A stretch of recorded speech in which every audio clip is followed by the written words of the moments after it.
Okay, so it's official. We are now all staying at home. Well, most of us anyway. And what better weather to have than be outside in your garden? I'm today pruning some evergreens. This is Portuguese laurel, and I've topiarized it, which means basically I've trained it into a shape. It's actually in a lollipop shape, but it's getting a bit fluffy. It's getting a bit kind of scraggy, so I need to cut it back. Pruning evergreens is the perfect thing to be doing at the end of March, and you can do any kind of evergreen hedge, like a laurel hedge or a taxus hedge, a yew hedge, or in fact this Portuguese laurel hedge. Now I prefer to do it with secateurs, and the reason for that is because you don't kind of get these half cut leaves. If you were using shears for this, and you'd get these half cut leaves, and then that'd go brown tonight when it gets frosty. So instead what I'm doing is using a pair of secateurs, cutting it back to one leaf like that, just in front of that leaf node. And then you can see in that axil, if we're getting technical, there is a new bud in there, and that's going to break and give me some more foliage for the rest of this year.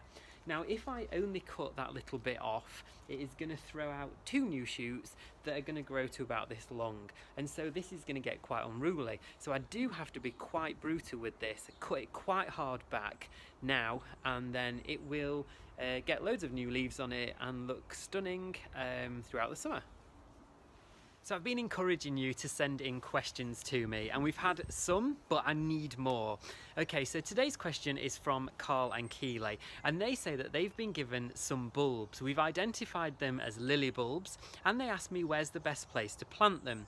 Now, lily bulbs are great if you plant them in plant pots, because you can leave them in there to grow, and then when you get a small area of border where you might have something that's died down later on in the year, you can just plunge them into the border and enjoy the flowers, and as soon as they finish flowering, remove the flower head and then take the pot away.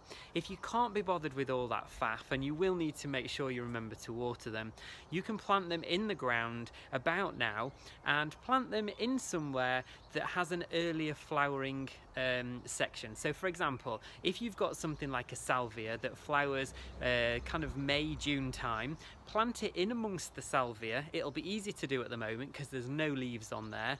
Plant it in amongst that, let the salvia grow and develop, and then in later kind of July, August, let the lily flower, and you get double value for your money.